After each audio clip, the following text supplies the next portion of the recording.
ואני מניח שחלק מכם קצת עייפים בשעה הזאת, וחלק מכם לא עייפים כמוני אחרי החוג של הסלסה. אז אני מנצל את ההזדמנות הזאת להמליץ בפני כולם שעוד לא הצטרפו. מספר המקומות הולך ונהיה מוגבל. אז אני מציע לכולם, גם לביישנים כמוני, להצטרף, זה תענוג. זה 200 נקודות, לא נחשבות. אני ברשותכם אעבור לאנגלית. I have a great pleasure to welcome to this stage of the Israeli School of Architecture at the Tel Aviv University Peter Cook, who for me was already when I was a student a legend. And I must say this was already quite a few years ago. I'm getting older, he is not. I'm sure we are in for a very, very interesting lecture. I'm not going to introduce Peter in detail. I want to use this opportunity to thank Moshik and Dana Margalit who organized this evening, and I invite Moshik to say a few opening remarks. Moshik, please.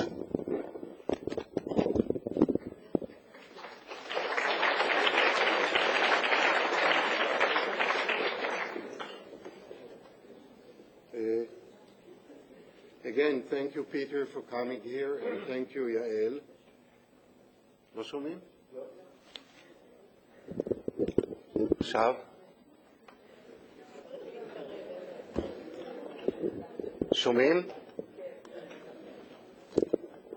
שומעים?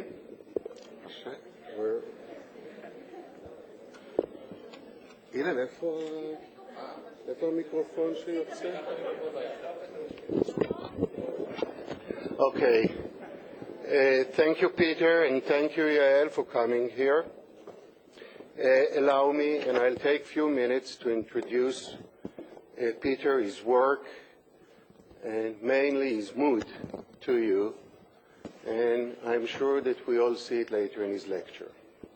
Since 1961, with the publication of the first issue of Archigram, founded and headed by him, and through his written work, teaching and projects, Professor Peter Cook has been one of the most influential individuals on today's architecture and probably on future architecture as well.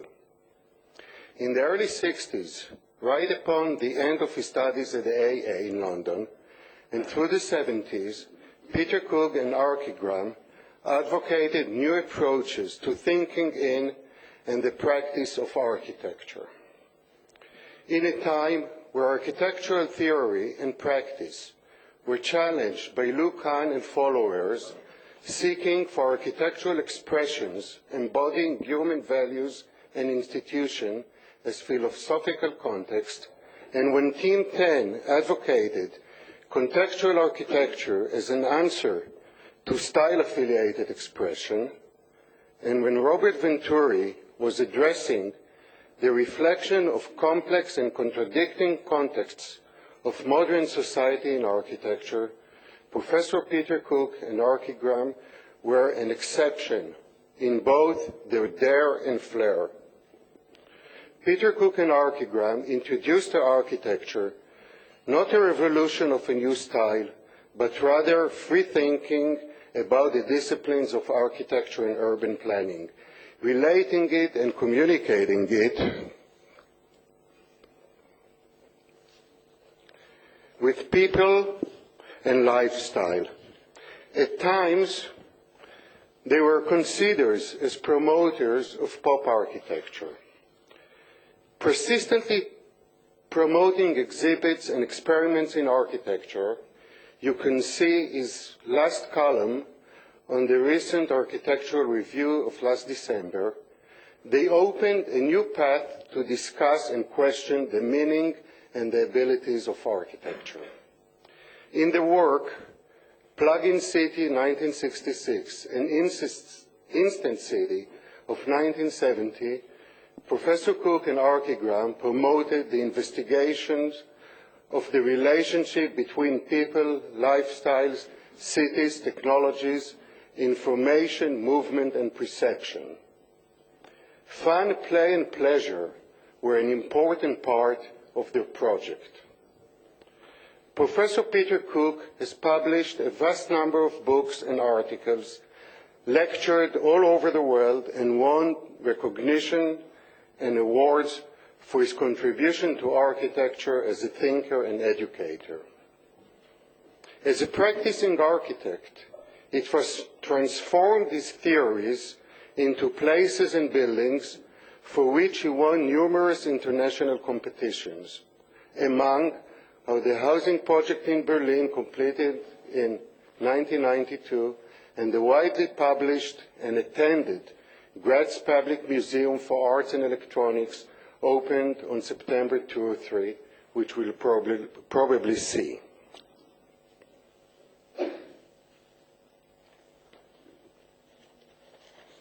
In his architecture, writings, lectures, and teaching, Professor Peter Cook has questioned and challenged traditional approaches to architecture, promoting design research and experiments, the investigation of the unknown, and the search for unexpected. Since 1990, Professor Peter Cook has been the director or the chair of the Bartlett University College London, probably the most colorful and challenging institute for the teaching of architecture for both students and staff. Today, conceiving education in architecture as a think tank and a field for experiments could be attributed for work that is promoted for the last 40 years.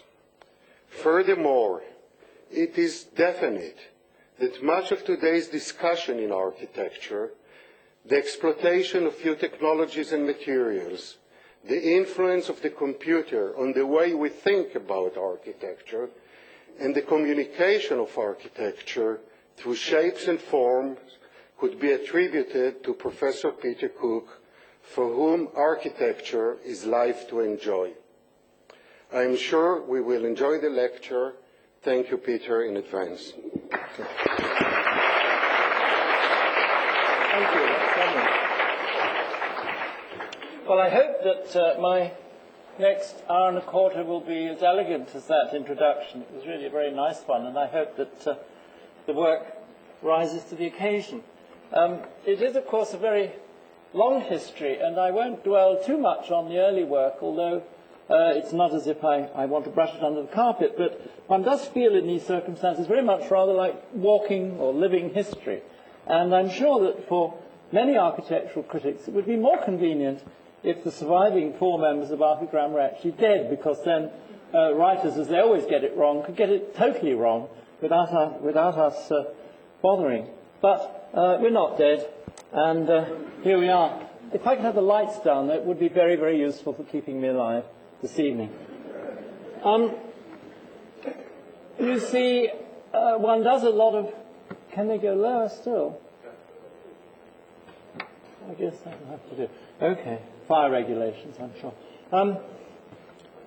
You know, one spends a lot of time with architects younger than oneself, and my theme, if I have 2 themes at all this evening, the one is that I couldn't do what I do if it were not for the fact that I've been very, very lucky, not only being married to a very talented architect, but in fact having a numerous generations of friends and colleagues, in the sense that there's always somebody down the corridor smarter than you, drawing faster than you, wittier than you, or coming up with cuter things than you. In other words, that keeps you young. The other thing is somebody was asking me only this week what it was all really about. And I said, well, this week's version of what it's really all about is that I'm concerned primarily with the extension of the vocabulary of architecture. I'm involved in lots and lots of other things, but really, if I boil it down, what is it all about? What is it all in aid of? in addition to being, reasonable and amusing at the same time, is to extend the vocabulary of architecture. One only has to walk around, let's say, this campus, or do as well as any other, to realize that the vocabulary of architecture is extremely narrow, extremely narrow-minded, extremely unresponsive, and often extremely dull. Sometimes competent, sometimes incompetent, that's by the way.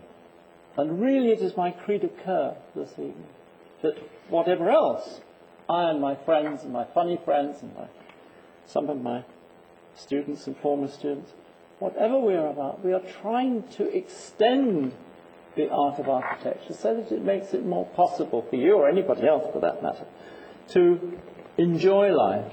That doesn't just mean grinning about it. It means actually to reap the benefits of our civilization. A lot is written about architecture, and in fact I have another cri de coeur, in a sense, which is that in the last 20 or 25 years, I think so much has been written, and many people in academies such as yours are encouraged to think through talking about architecture, writing about architecture, or very often, and this is my real bugbear, writing and talking about things that are not about architecture, but which are supposed to be a good idea to be talking about in architecture schools. In other words, the literary people have taken us over. And there are far too many people, I think, involved in architectural education and architectural writing who have never designed anything, nor even understand quite why we do what we do. Because it's my view that there are many highly intelligent operations and value systems and recognitions that are involved in the making of architecture, which unless you understand the myriad of these processes, and you understand the potentiality for the interplay of the unlike with the unlike, the motivation here with the motivation there, which may not be able to be related one to the other in equal terms, that is the excitement of architecture. And that is the business of architecture, in my view. It's not to say that one should be illiterate. I've done 8 books, so I guess they're either literate or illiterate. But, so I was asked about 4 years ago in Frankfurt, where I'd been a professor for some years, I was asked to do an exhibition in a large white room. And I thought, my God, okay then, okay. If you can't beat them, join them. Let's do an exhibition about writing about architecture, talking about architecture. Let's do a cool, white, literate exhibit. Let's see if we can play their game. And people came in the door. My friends from Frankfurt, they said, oh God, poor old Peter. He's finally given up. He's finally gone over, become yet another black and white writer about architecture. Bollocks! Absolute rubbish. Of course I haven't. You went up the end of the thing and you turned back. There was the stuff all along. How the hell could you expect me? And it was a preamble to this book, which has got a lot of writing, but also has a lot of chat. How could I turn my back on what really matters? How could I turn my back even on stuff that I'd half forgotten about? The great advantage of still carrying on so long is that you can reinvent your own theory about what wasn't your own theory just as well as the rest. And if you keep walking about the stage long enough, you say, I did that, I didn't do that, maybe I did it, maybe I didn't. Who cares? You can make your own interpretation. If you want to tell you what I think I was talking about when I was doing that, I'll tell you. And it's all about stuff and things that go bang in the night and things that contradict things that go bang in the night. And of course one invented a lot of objects, a lot of things that compounded together that were concerned, in a sense, with physiognomy, concerned with composition, concerned with operation, concerned with, even then, extending the vocabulary of architecture. And of course the archigram stuff, compared with perhaps some of the people working in France or Italy at the time in the other so-called revolutionary groups, we did enjoy putting handrails on that were the right size and toilets that are in the right position. and escalators that are at the right pitch, because we actually believed that it could be built. And why not? And much, much later, we've made a travelling exhibition which has been going around the world, and we have, in the London version, which was about a year and a half ago, we actually tried to make it have the spirit not only of the studio of Archigram all those years back, but also the fact that it is an environmental series of statements, not just a series of statements about propositions, but about actually the atmosphere, the place. And this is the Tokyo version, where you see the back of David Green's head. The four survivors of us went to Japan, and each of us described a room in which our work was in. And it was like, and in fact, we spent 5 days together, very much having the discussions that we would have had all those years before. And, of course, some of it was not just to do with things with rounded corners and things with telescopic legs, etc. Some of it was to do with gardening. And, of course, it was very British, very silly. And you have to be very careful with the English or the British when they are poking fun. At that moment, they are at their most serious. You should remember that. And, of course, a very important constituent part of this version of the exhibition, may not surprise, is the stuffed dog. The stuffed dog before the London showing, and now in the Japanese showing and the Taiwanese showing, etc., is an essential part of the exhibition. And we had probably more discussion about the dog than many of the other parts, which you should understand is a very English thing to do. I have to explain another piece of biography.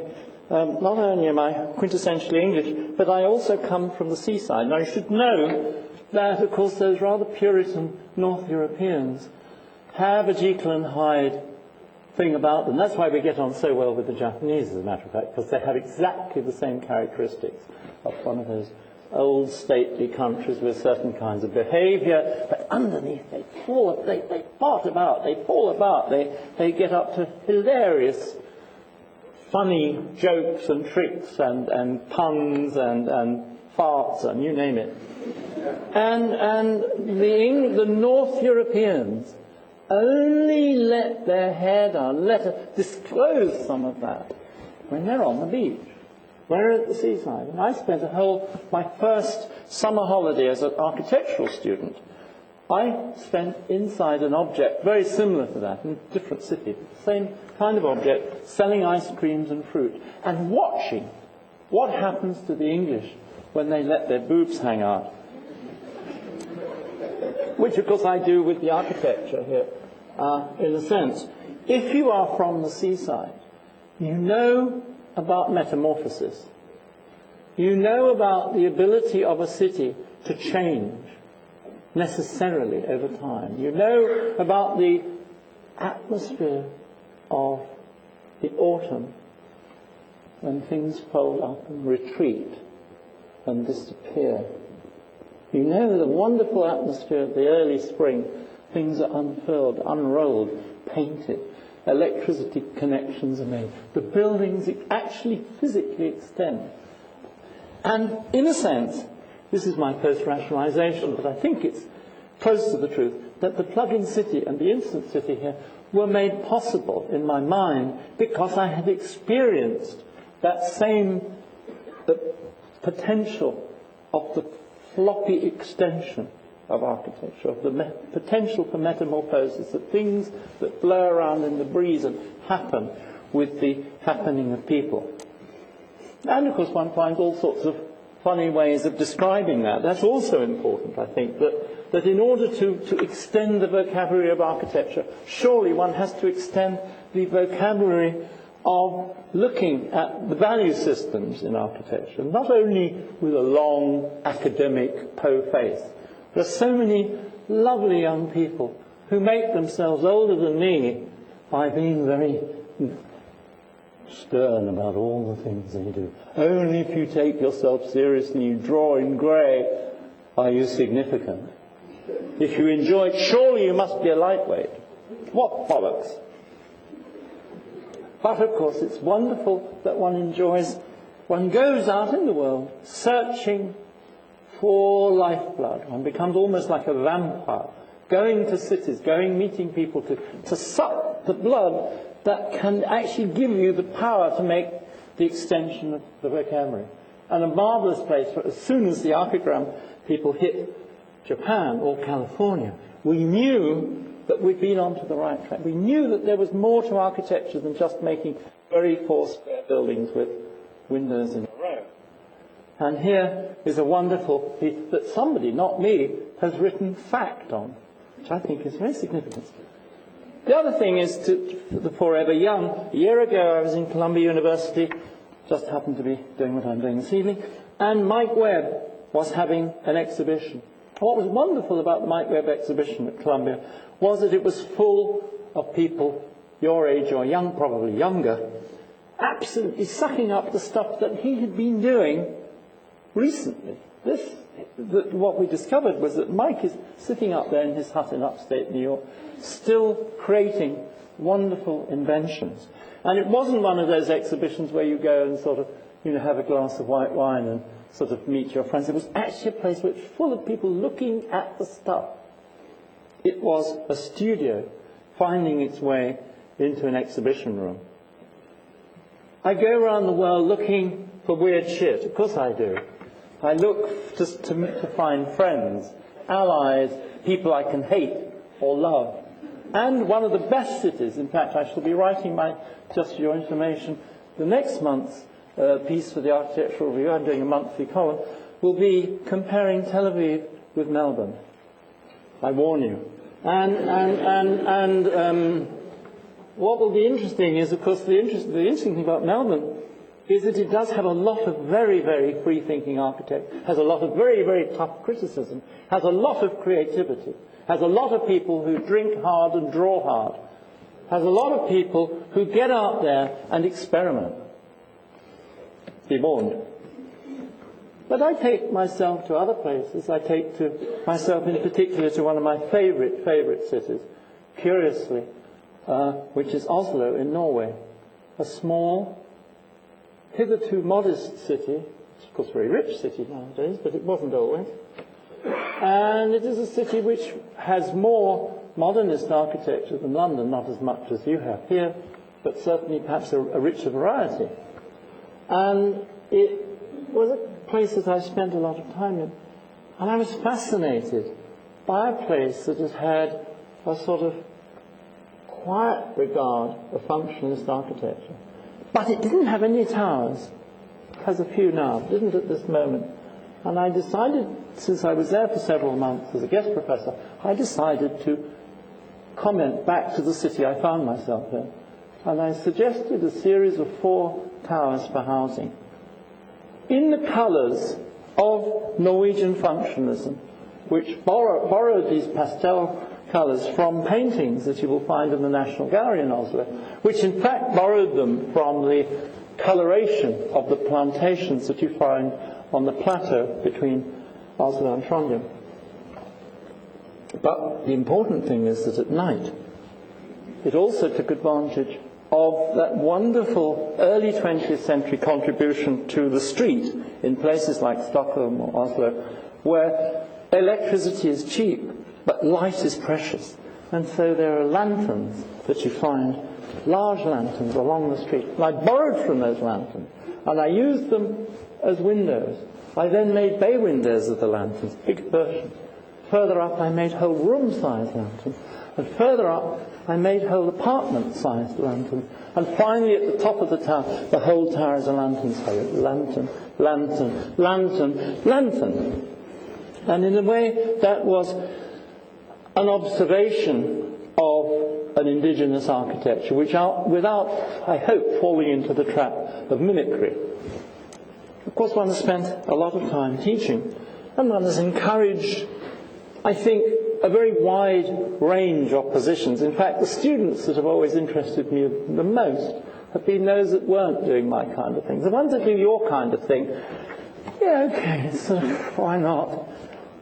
Apple for teacher, or why not? But you usually know how to do it better than they can, and you don't make that point. You want to learn yourself. You want to discover. And often one has found oneself not deliberately, but just finding oneself defending and encouraging people who do the very opposite architecture, because it is interesting, because they are interesting, because I too want to extend my own vocabulary.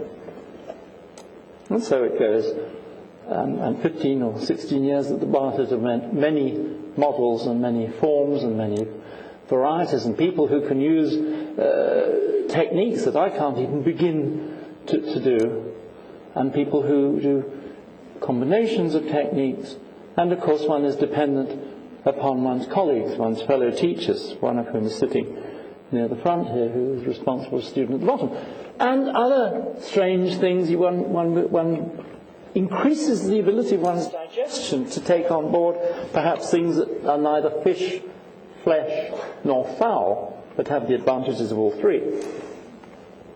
And formations and conjugations, and also the business of taking seemingly innocent people from other civilizations, from other countries, and turning them into eccentric Englishmen, so to speak.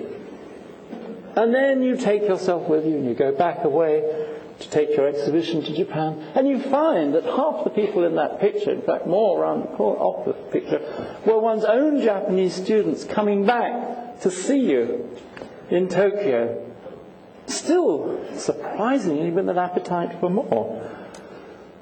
One has therefore over the years made a succession of mannerisms and investigations, some of them borrowing from the animal, borrowing from the curved architecture of almost dressmaking, sometimes making relatively quiet, modest objects in quiet, modest German towns, building versions of that in less quiet and less modest Japanese towns, looking at Austrian hillsides and extending this architecture of the small, hopefully fairly exquisite metal object with machinery, and sometimes bringing it to places that one knows well. This was a canteen that Christine Hawley and I made in Frankfurt at the academy where I'd been professor. And of course, there's nothing worse or better, depending on your point of view, of doing a job for your own colleagues. Brace yourself to hear all the grumbles the next day. Fortunately, we didn't have too many. It is, after all, a quiet, modest little piece of courtyard infill to make a canteen. Sort of. It jumps in the summer. And because it is, of course, gets hot in Frankfurt. Well, some things you carry in your back pocket, because in fact this notion of the architecture that might explode takes on many forms, and perhaps this piece of archigram metamorphosis, one said, one day I'll do it. You didn't know it was going to be in a quiet courtyard in Frankfurt. Quiet places, of course, are something of a misnomer in Europe, because you should be surprised never. In Graz, which is a town probably give or take the size of Haifa, and the second city of Austria, I have to explain something about Graz, just to establish the feel of it. Almost uninterrupted. Napoleon, I think, attacked it once briefly. Turks had played around with it, but basically pretty intact. It more or less escaped the 2 world wars without too much fuss. And is a Baroque city. Certainly the part that you see in the picture, the centre, is a Baroque city. In fact, my easiest description, which I always use, is that until about a year or two back, it had 2 branches of Laura Ashley. Think about it. And a lot of watch shops. But off the picture, outside the Laura Ashley belt, there are nearly 50,000 students in 2 very big universities. And off the other corner of the picture is an enormous General Motors truck plant. In other words, it makes money from students and trucks. But it is a quiet, Laura Ashley, genteel town with an amazingly interesting recent tradition of architecture. There is, in fact, a group of architects, more or less contemporary with myself, called the Grazer Schule, including such names as Gunther Domenik, Volker Ginke, and Inke Hut and Klaus Kade, a whole group of lots of talented architects. When we won the competition, Colin Fournier and I won the competition for this project, we knew we were in the jaws of a very aware local architectural scenery. In fact, I had taken my own students to Graz 4 or 5 times because it was from London, because it was such an interesting architecture city. And when we won the competition, fortunately, not only does Colin Fournier's girlfriend come from there, but I myself had been on the site 8 or 9 times, usually looking for a drink after 3 o'clock in the morning, because it was a red light district. But, and I think my own view is that if you are familiar with a certain place, you can actually be more radical. You can actually say, I know where the trams come. I know where the old one-legged people cross the road. I know where you can find a bag of chips or a drink after 3 o'clock in the morning. I know how loud the river is, how loud the number 14 tram is. You know, no, you don't go around the back there because. Oh, the people going up that way, they're all heading up to the railway station, sort of thing. And it helps. It means that you don't have to be correct about things. You can make kind of lateral jumps. Well, the lateral jumps. We inherited a site, which you see in this computer drawing program. The city's on that side. Here is the river, very wide bridge, which acts more or less like a plaza rather than more than a bridge. It's very wide, and most of the people come from the top corner there and burst onto this wide view of the site. So it does have a kind of four-stage, as it were. And we had to keep these 2 buildings on the corner here, which were sort of second-rate Baroque. We had to keep this building, which is the Eisner's house, the metal house, the earliest piece of cast iron in southern Austria, very important indigenous feature. And then there's another building here. So we didn't really have a completely clean rectangle. We had a shape there, and we had to use the Eisner's house. What did we do? We simply blew the bridge. We went and occupied the available space, allowing 2 meters at the edge for fire regulations. That's what we did. And we knew, because we knew the town manager, we said, don't let's piss about. Of course everybody's going to come in from that corner. Of course they are. Yeah, that's the noise. Of course it is. That's the pedestrian sign. The few will trickle in there. Of course they will. We know that because we know the place. Saved a lot of bother. Straightforward scheme. And it sits comfortably like a nice old dog in its basket in amongst the town. It is, I believe, very much of the nature of the town. It has a sort of undulation. It's a rather less angular undulation than this, but it's very much of the grain of the town and doesn't really poke above the town and sits there, and you can stroke it like your pet dog. Well, you can be walking, or alternatively you can be walking along some little side road and suddenly it's rather like a bum hanging out the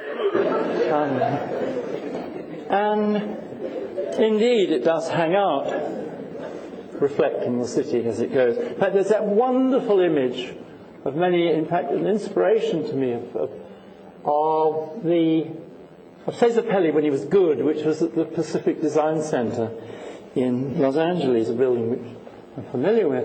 And there were many photographs taken at the time of this ticky-tacky town, which is West LA, which I love, but a ticky-tacky town that suddenly became heroic because the blue whale, as it's named, acts as a wonderful mirror and suddenly elevates it to the status of an art piece. That's another thing. So there's a lot of things, one picks up in funny places, and you don't know if you're ever going to use them, but you say, I like that, or I'll do that, or let's hope that we can use that. I might disclose to you in the next minute some of the things that one carries like that. Well, on the riverside, of course, it hangs out rather more overtly. Don't forget, that is in a sense the stage side. That is the side from which you see the building fulsomely. And it was rather busy on the opening day. And this is a useful picture because it discloses the main partie of the building, the remaining Eisner's house, the metal building, the street, as it were, coming in. Very modernist setup where the street is encouraged to go through. You then put the body above the street. You have then one other foil element which pulls the composition back into the city. And the device, and this was a statement that we made while we were doing the competition, we said this building will be a skin and a pin. That's what it will be, and the pin is a travelator, which isn't, a big deal formal staircase, just a common or garden thing you get in railway stations. You sort of get on the travelator. You get up. Why not? Nonchalantly. For those of you who are interested in plans, the street comes in. This is the Eisner's house. Entrance here. Pin running up there. Bar, usually inhabited by architects. Toilets. Service pod. Escape and lifts pod. 2-meter reservation. Old buildings. River. Upper levels. Pin arrives. Uninterrupted free space. Pin returns to second level, same size. Fireproof pod. Fireproof service pod. Eisner's house. Link bridge. And it sits. Now, then people can come and do funny things. Musicians can come and bug the building so that they can amplify all the creaking sounds that happen to a large building. It becomes a musical piece. It starts to sing back. We also see the system of skinning, which is a series of translucent plastic fire-retarded panels which sit on average about that distance from the inner skin, which is actually the rainproof skin, which is a steel-covered thing on a steel triangulated frame. And the distance, of course, increases towards the top because of the heat build-up. There are all sorts of snow-breaking devices and fire devices and wires and a whole lot of crap that runs between the outer skin and the inner skin. And there is the city of Graz, with, of course, my own observation that perhaps curvilinear shapes are not quite so unusual if you look back to the Baroque. In section, car parking below this level, the pin gliding up past the Children's Museum, up to the main so-called black box space, and up to the lighter space. Eisner's house here.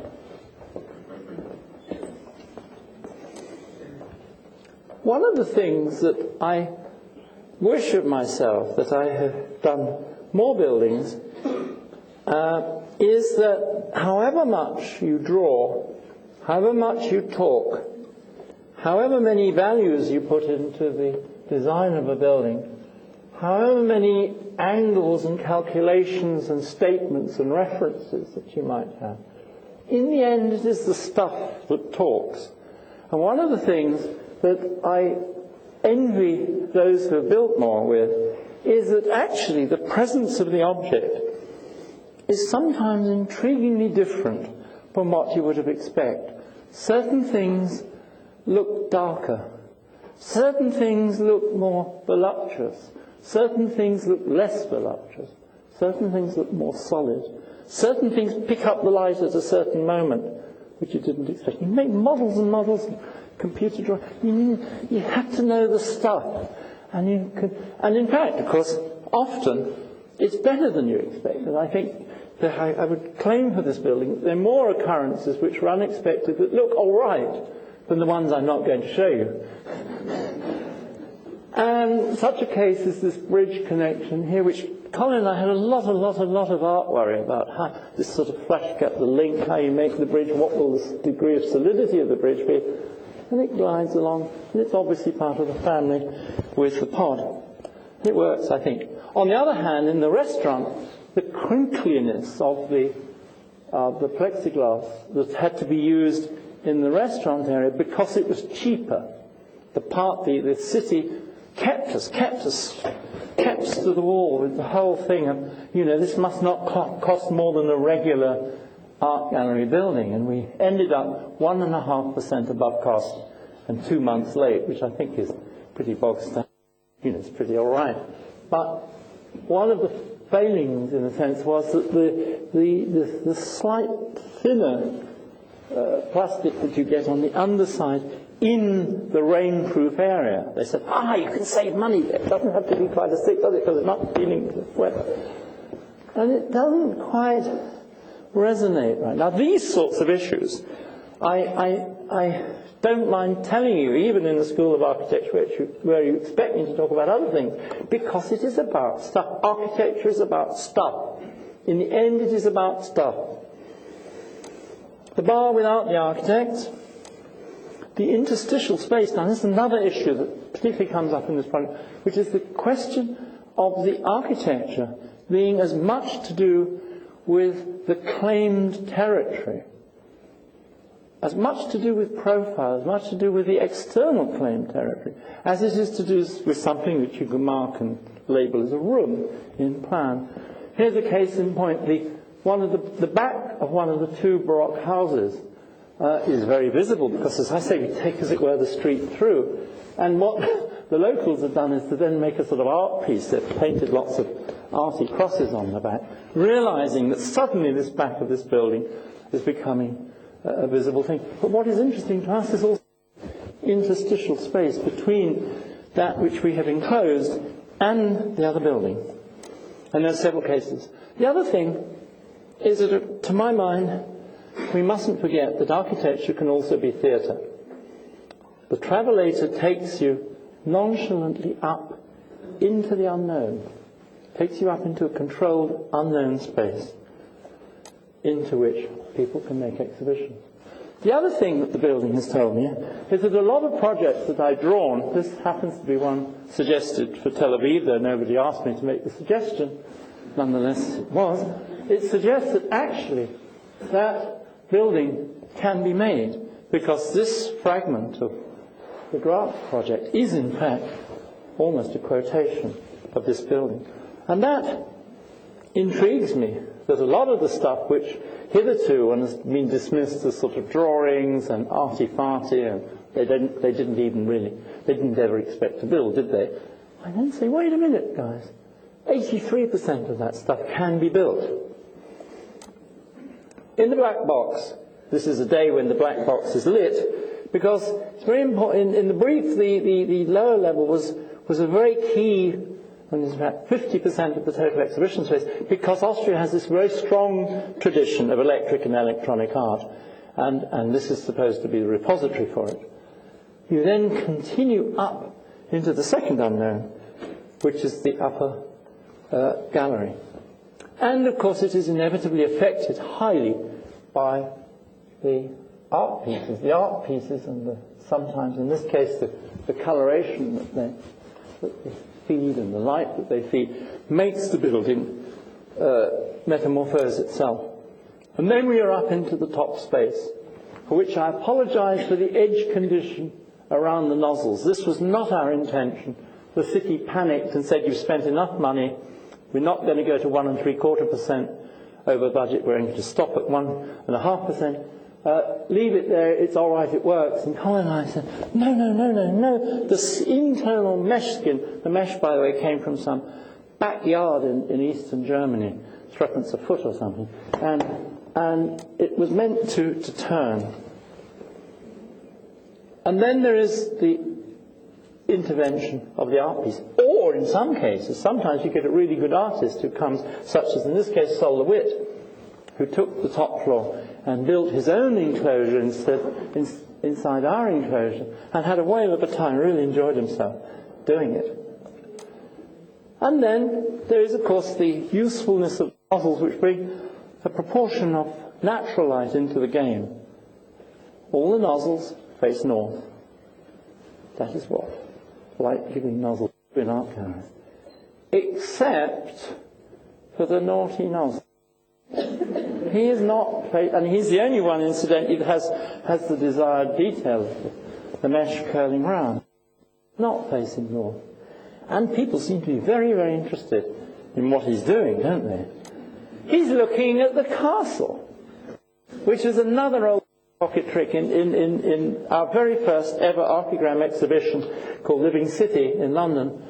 We made a triangulated cocoon, extraordinary object, and then Mike Webb had the idea to put a large periscope inside the cocoon through which you looked to see Piccadilly outside, which you'd just been in Piccadilly. You'd paid money to come in, go into the cocoon, but people were queuing up to see what they'd just come from. But that's a nice one. Dig it out of the back pocket 30 years later and do it again. In fact, 40 years later. I mean, you have to be blind as a bat not to know about the castle on the top of the hill in Graz. And in a way, that is the first of two sets of statements about the final exhibit, in fact, being the city itself. You take them away from normal, you take them off the street into the unknown, go through all the specialist art things of whoever's curating or making it, and then you start to release the city back. First the glimpse, and then up finally to the top of the building. The glimpsing, though, is by way of these orifices of which we're very fond. And I just digress again into my own sort of autobiography, or a point about drawing, because I'm somebody who's associated very much, as you know, with drawing, do lots of drawings, love drawings, about to write a book on drawings. But here is a computer drawing done in the office, which enjoys the whole business of making an orifice, making the junctions, the geometries, the crevices, the curves, the fixing, the edges of the edges, the edges of the louver and the louver to the edge, and it really has a whale of a time celebrating the orifice. Because the real thing is more relaxed. All that stuff is there, but that's not necessarily what it's about. And again, this is something which, as a builder, but also still a discusser and academic, I'm fascinated by. The moment at which the more you enjoy and understand substance, the question of the layers of reasoning and interface that leads to the positioning of that substance is a very complex issue, but one in which you have to have a certain kind of nerve, and you can't base it all on rules. The other thing is the way in which the building plays with the city around it. One can argue, and I will, that the city in fact has a series of structures that make higgledy-piggledy, but they make a series of geometries, and then is filled by layering surface. And what does our building do? It has some geometries that set up the surfaces, and the surface is then layered. These are bigger pieces and they're translucent. These are smaller pieces and they're not translucent. But in a sense, where does the line of radicality exist? If it needs to. Our building then may be radical, but in a sense is an indigenous building. And this illustration, I think, makes the point even better than the last one. And this question of the unexpected spaces that you predicted it would be nice, but in all humility, we didn't quite predict that it would be quite so nice.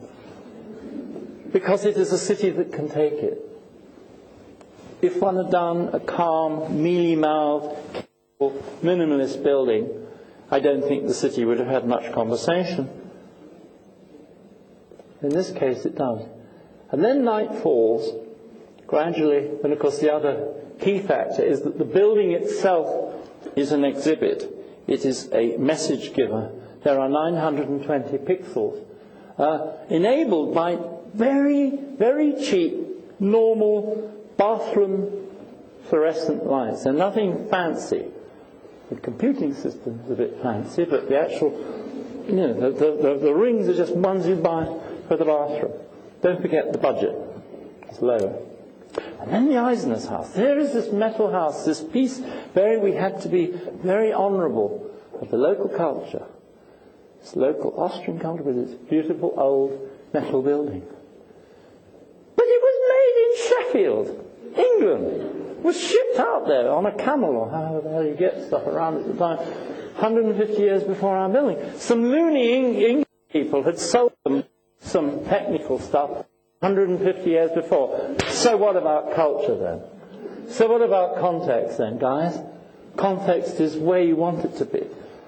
Mind you, once we poked around it nearly collapsed. They said, you can't use this as a public building. You'll have to keep the skin, because that's the bit we love, and backfill it with effectively a new building. But the Eisener's house had to be a rectilinear building. So then, of course, being an academic, imagine the amount of philosophical worry you can have. Is the filled building a new building, or is it an old building? Is it an echo of the old building? Statement about new building in an old building. And anyhow, there's the new building, which is, of course, the curvilinear object, concrete and steel.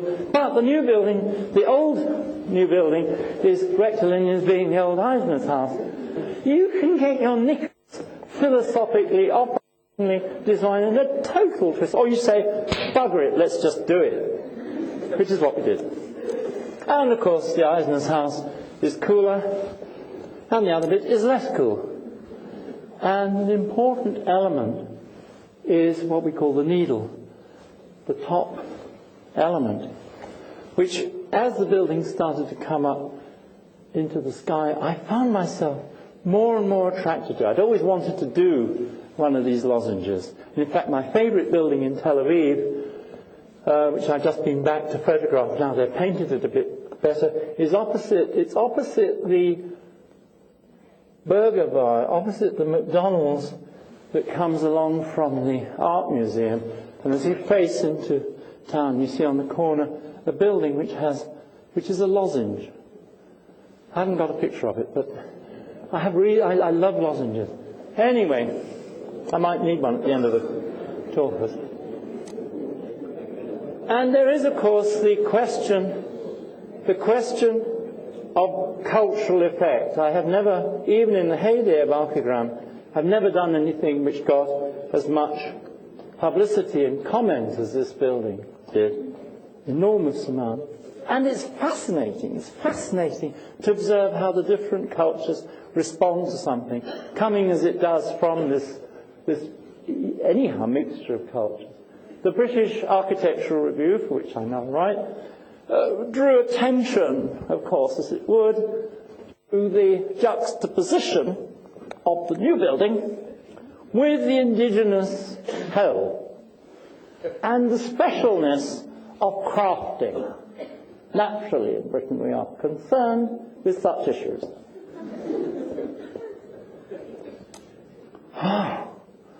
Japan. A+0. And of course you have to remember that Graz was the culture capital of Europe, 2003. That's why we got our thing done. And some other stuff happened. I know. Gonta Domenica Bridge. Maybe Vicar Conchia. Iron. I don't know. Cacophony. Bubble. I know. And immediately rush over in the plane and take photographs. Aber haben wir hier das große Blob. Meine Meinung über dieses Blob ist mit das neue Situation, Architektur, Baukunst und der Blob, der Ausstellung in Frankfurt Blobmeister war gemacht. Das ist der Hauptmoment. Because there was actually an exhibition called Blobmeister done at this time Blob of Meister. Think of it. That's a wonderful one. Thank God you're the wrong end of the Mediterranean. Because Blob is Mr. Blobby. You know, English. And Meister, natürlich, ist aus Deutschland. So you have Blob Meister. What a wonderful... Oh, the attack of the blobs. I've got a bit of attack of the blobs. Oh, dear. Oh, my God. Nasty attack of the blobs coming on. Oh, dear. And die Weiße Revolution. Okay. It's weird. You know, you can't believe half of it. You say, have they been? You know, everybody, because everybody, the easy journalist seems to, archigram, same guy, I think it's the same, check, is it the same guy still alive? Same guy? Then it must be an archigram building. You know, of course it's an archigram building, must be, saved a lot of bother, don't have to think any further. It's actually a site-specific building. I might make another blob, and I might not. Depends where, depends when, depends what else is going on. Depends what else takes your feel of the place. And it is a very particular town with a very particular tight valley that one articulates with the needle. And in the summer, the needle pokes out over the trees, and you'll see some more in a minute about trees. But as I say, at night, we make other messages, and and the key working drawing, in a sense, is this one, which is the drawing for the bathroom fittings. And at night, it comes alive and different. There have been all sorts of competitions for young designers and architects to do programs of this, and so it's really being used. It's also being used for transvestite singing on Sundays, ladies with electric violins on Saturdays, discotheques twice a week, weddings, bar mitzvahs, funerals, etc., which means it is, in fact, a venue.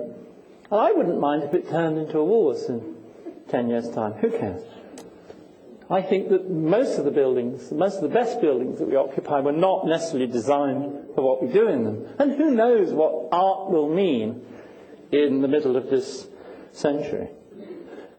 A lucky thing was that we worked, the third guy sitting around the table was Klaus Bollinger, who was the same engineer that worked with me on the flip-flap roof in Frankfurt, as a matter of fact. And I can't overstress the importance of working with special I've been very lucky because on a few occasions I've worked with some genius engineers, and I love it. It wouldn't be possible without, when we did the first sketches of this, Colin and I put 22 columns about that girth in the project. By the time it was built, it had 11 columns of that girth. That's what I mean. And the Baroque was there, suggesting that such an architecture might be possible. And there have been progeny. An unsuccessful competition that we made for concert hall in Lapéja in Latvia was actually won by the guy that was the chair of our jury in Graz. So what can you say? Volker Ginka. And in fact the Lapéja concert hall, although on the outside it has some similarities, in fact sets up a different proposition, which is the notion of an inner carcass, an outer animal, and in fact the very important part of the physiognomy of the building being the barn condition that you get between the inner body and the outer body. And also the business of the Dalmatian surface, rather than having an even surface, having a variegated condition of skinning, which I will dig out of my back pocket another time, I'm sure, in some shape or form. And you have to remember, with all this, that I come from the seaside. This is Worthing in England, where they make loudspeakers, by the way. Have some more?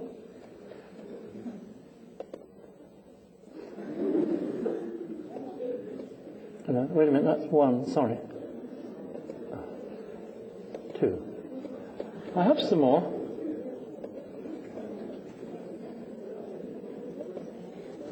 So, you will see a couple of characters sitting in the second row there, enjoying the opening day.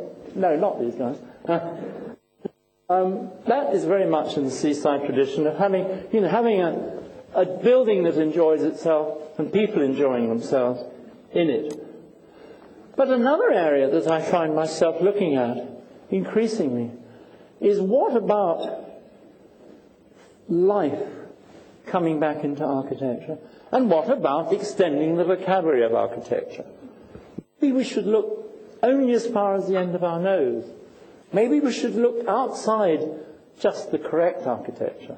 Should look at these things that we find around and about. And you in Tel Aviv should know about that.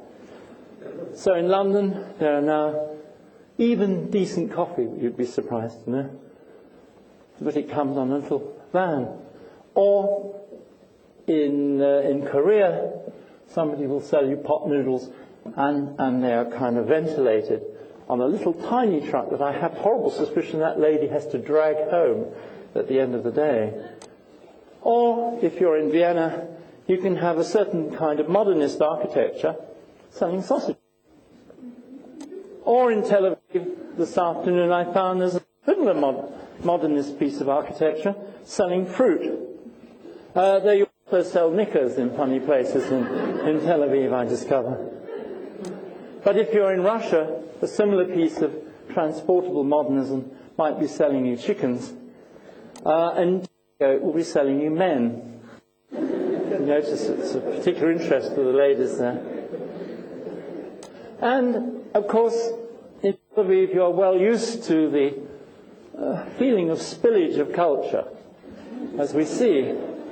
What intrigues me is that here we say, oh my God, that's a very garish piece. Oh, that's not architecture, that's yellow and red, and oh, terrible, terrible Japanese stuff. But actually, compared with that, it is very ordered. It is very classical. It is a controlled country. It just happens to be yellow, red, and jolly, and has a bit of style about it, actually. And this question then of the subordinate building becomes interesting if we take these two Moscow examples, because here in the relatively close to the centre, the individual cabins are not only on wheels, but they have a certain iconography. They have a distinction, each to themselves. Whereas on the edge of town, where nobody's looking, they're just huts, and they'll probably stay there. And they already become a bedraggled extension of the city. So what we should look beyond just the end of our nose. And in Australia, where it's Melbourne, which is a stylish place, it hangs out with a certain degree of elan. Whereas in Tel Aviv, all sorts of things, buildings like this are fascinating. Fascinating. There is nationalism, fun on the beach, somebody else's piece of land, some kind of statement about something, I'm not sure what it is, a gadget, another gadget, something else hanging out differently, and something else hanging out. Oh my God, what's going on in the back? Oh, and somebody's bothered. Either they've left it there or they've bothered to put it there. One is never quite sure, coming from Northern Europe. Whereas in Japan, many people will say that, but that's not architecture. Say, where is the building? Oh, no. Building. Oh. Question is, what is building? If you like, the skin is the building. That is the edge to the street. That is all you need bother about. You know, and I know something has to keep it there. Maybe, therefore, in there is the building. Do you count the thing made of concrete as the building, or the presence of that which speaks to you as the building? Define that in the academy and write a thesis about it. And I'm fascinated by the interface of control and non-control of the subordinate life. This again in Tel Aviv, taken not this afternoon but a couple of days ago. Of course, your wonderful boulevards, conjectured by Scottish planners and interpreted by German-trained builders. What a combination! The Scots and the my God! And therefore, the kiosk will have a place at the end of the boulevard. And you can go to Frankfurt and other cities and find exactly the same partie. Fascinating. I've been interested for a long time. This is an old, again, Norwegian referential drawing that I made in Oslo many years ago, where one was also interested in the interface between systems of organization, different systems of organization, watercourses, paths, contained pieces of woodland as paths, other paths, gardening and steps, structure. In other words, not just saying, there's the strip and you put it there, but how can one actually make a kind of plastic collage of the different substances of the city, including the vegetation. One's been fascinated with that territory as well for a very long time. And more recently in Spain, project for Pinto, which is a small town near Madrid, we proposed that there should be, even in the center of this project, in the center of this town, a boardwalk. Again, remember, I'm a seaside kid. The boardwalk, that hang up, still that sort of dream of the architect that although it's only 20 minutes to the center of Madrid, which is an all-night city, and so therefore anybody with any blood gets in there.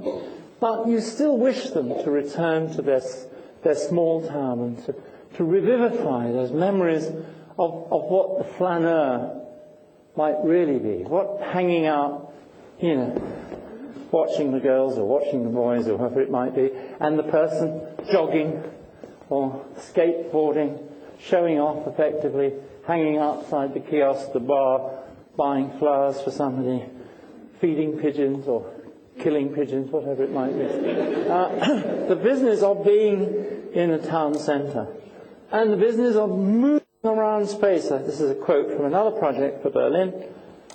And the boardwalk, therefore, I saw as the beginning of a system by which one said there are certain pieces of form of this building that you live in or you work in, and the tops of those can have fun and games going on. Let's get people up there and use that space for playing tennis or bowls or sitting or spitting or anything else.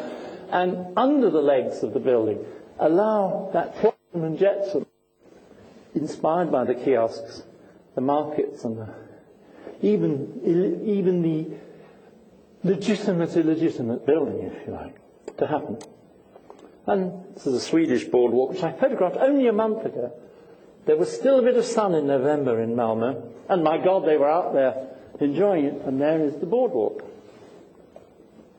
And so here was the Pinto project with its boardwalk as the core, the town moving around it, and the kiosks encouraged within.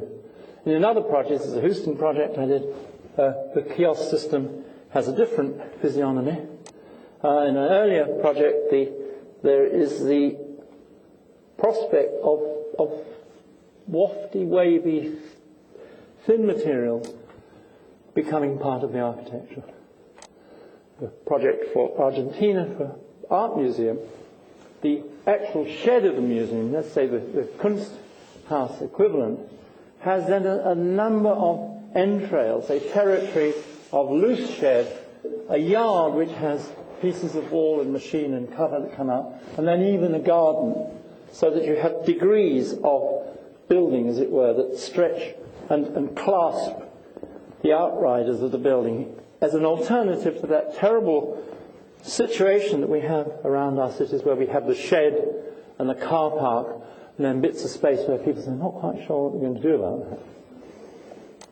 Well, these guys were quite sure what they were going to do about it. This is an architecture school. I suggest that, understand that you had some problems with the university when you suggested a wonderful idea to have a loose shed on the top of your building, or maybe less than loose shed. Well, in Taiwan, you have aeroplanes. This is the architecture school by the universities near Taipei, and you have aeroplanes. If you can have aeroplanes, you can have anything. Why not? Let it hang out. As Niemeyer did, if you can take then a rather more formal building in Sao Paulo, Niemeyer's downtown housing block, which has all these wonderful louvers. So I talked to a student who lived there, and he said the louvers are so deep that it broke with that modernist tenet of looking down at the street, the new building that still is where Niemeyer is tougher than I said, no, you don't look at the street. You look at the long view. If you're in the building, when you come down below a certain level, then the building drops down into the street. So this is a sort of, I use as a variant in the conversation of another architecture takes over, a looser, more ambient architecture takes over as you head down towards the street. I've always, it's another old drawing, always been interested in the loose fallout element.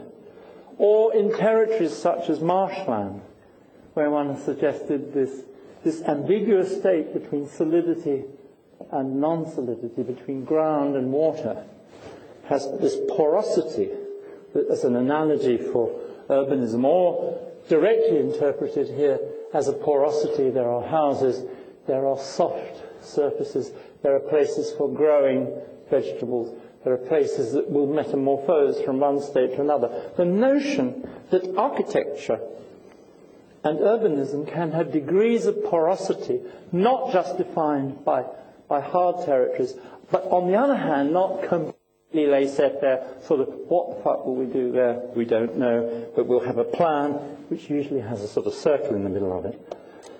And Gavin Rowbottom and I, in our last Venice Biennale project, took a piece of East London and extended the notion of the porous surface and the kinds of hybrid architecture, such as sheds that weren't sheds and houses that could also be factories, and factories that were actually studios, and warehouses that were actually something else. In a way inspired by this, which is the orangery, or near the orangery, in the castle at Karlsruhe, a favourite of mine for 20 years, where the armatures were designed so that vegetation would come up and occupy and make the space. So you're using hard architecture, armatures, and the garden makes the space. Or you discover funny gardens in the back of Norwich, which are secrets, partially architectural and partially dream almost. This is our own garden in North London. And so when I draw, I look out on that anyway. Notwithstanding, therefore, that one has incorporated notions of metamorphing vegetation as part of a complex, highly technologized architecture. It's a detail of the same when you see the kitchen has hedges wrapping around it, and the East London scheme extending from the same conversation in a number of ways. And remembering the tradition, the English tradition of the allotment, and even suggesting that in the pits of the allotment are further pieces of housing, so that you fold even the place where you least expect to find the housing, you fold there within. My favourite bit of Tel Aviv are those little pockets of public open space that you get wrapped into the certain places in the midtown. I forget the names of them, but I got pictures somewhere, where you have public open space as a natural corollary of the loose fit as the building lands on the ground with a leg that aerates. So some of Tel Aviv feeds into me. Project for Liverpool, competition not one, where one makes the landscape fold into a loose fit so that pieces of the hard architecture are deliberately exposed through the loose fit skin. Or one goes to docks, one finds a harder set of pieces of vocabulary to borrow from. And I extrapolate that to Oslo, the project that I'm working on now. Meanwhile, in London, a big institution takes over a nasty old office building from the turn of the century, suggests that the London School of Economics can inhabit it. And in our project, we make again a loose fit. We roll in, we carve into that building. We build a landscape, keep the outer part of it, build a landscape within it, and encourage the students to come and have those enclosures that are not strictly speaking classrooms, not strictly speaking lecture rooms, not strictly speaking hangout spaces, but are combinations of all of them. And one makes a loose fit. And then, after doing the scheme, I realized the École Spéciale in Paris has been doing that all the time. Nice to find a real evidence to support the project. Now he's stuck because I'm iron. And so again, this is a rotational system, slightly analogous to the Pinto project. You hang an ETFE skin in the middle, make it all keep the rain out, and you track the students. You show how they work with these various different loose fit conditions. And remember that the École Spéciale has been doing it for 100 years. That's in for the second time. Don't know why. Almost at the end.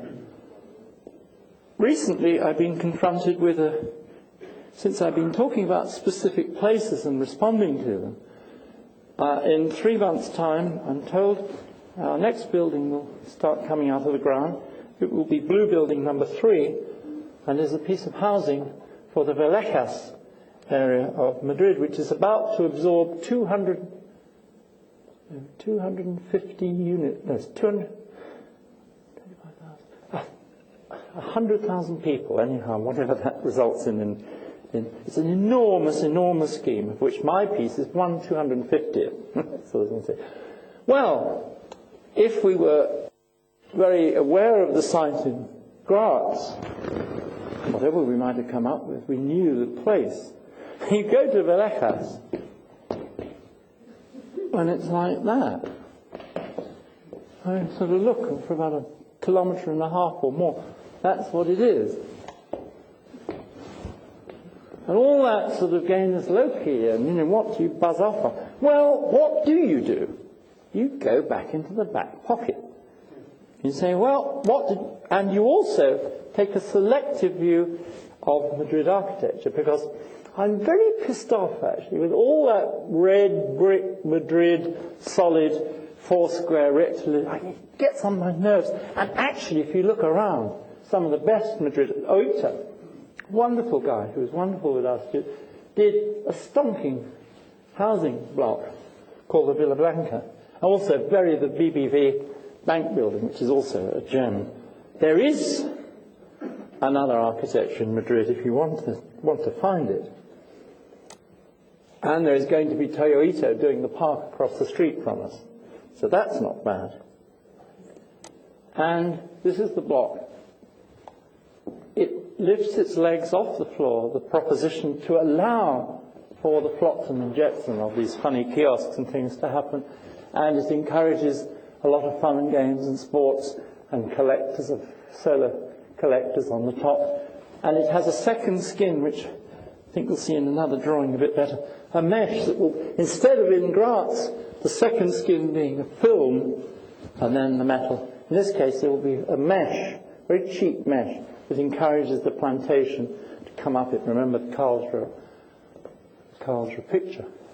And then the windows are a series of 4 different types of flip-flap hood and flip-flap shutter. So it's very much conditioned to the Madrid condition. And the underside of the building has this sort of patterning, a mixture of sort of burley marks and kiosks. The top, the plan above there with a boardwalk, the collectors, various different surfaces, rubber surfaces, granite surfaces, sand surfaces, and nets into which you can kick balls and throw balls. And then these vents running down. Very, very tight plan. It's low-cost housing, tight plan units. And this is the shutter system for kiosks. Of course, the city then says this, but you will have to design the kiosks. That has to be part of the contract. So again, it's rather like that sort of, here we are, another philosophy worry thing. If I design the free fall, and I design that one and that one and that one, to look as if I'm not somebody who has 7 years of expensive architecture education, but I'm just some Charlie who comes along and goes, aha. It's rather like the situation with the Eisen's house interior in a funny way. On the other hand, one rather likes such ironies, but one wishes they wouldn't happen sometimes. And we have a lot of experiments with the mesh, and you can see it hanging down here. And that is the next blue building. And as I say, We've just cashed the check, done the details, 1 to 50, and the 1 to 50s. We're ready to go.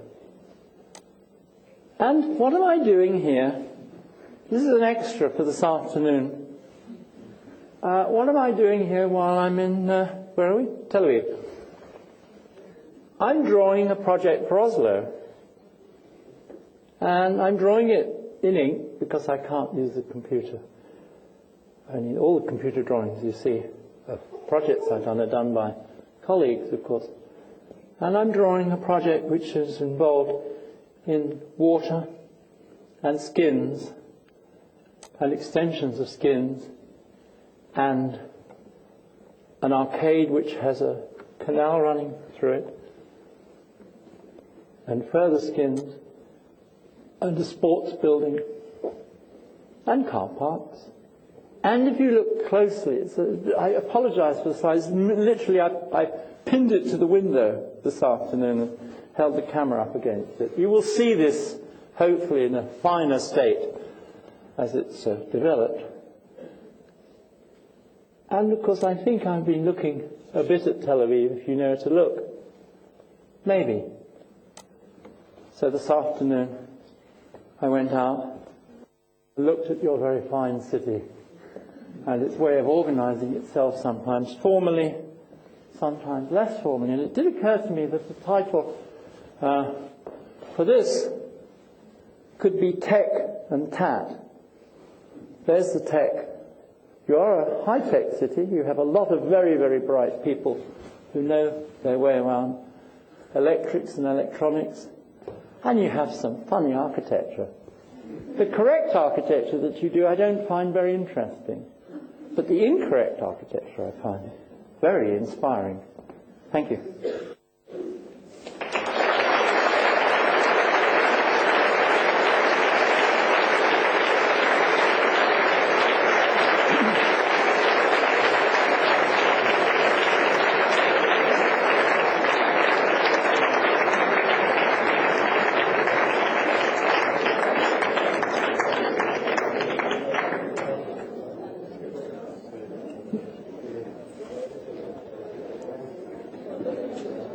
Peter, you have moments for questions or anything? 2 questions.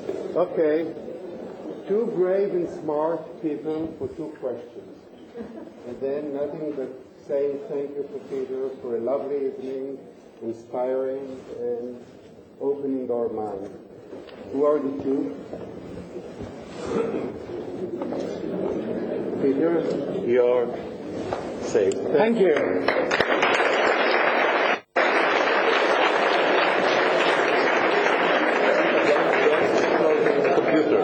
No, you want the thing. I can move it just from the blocks, can't I?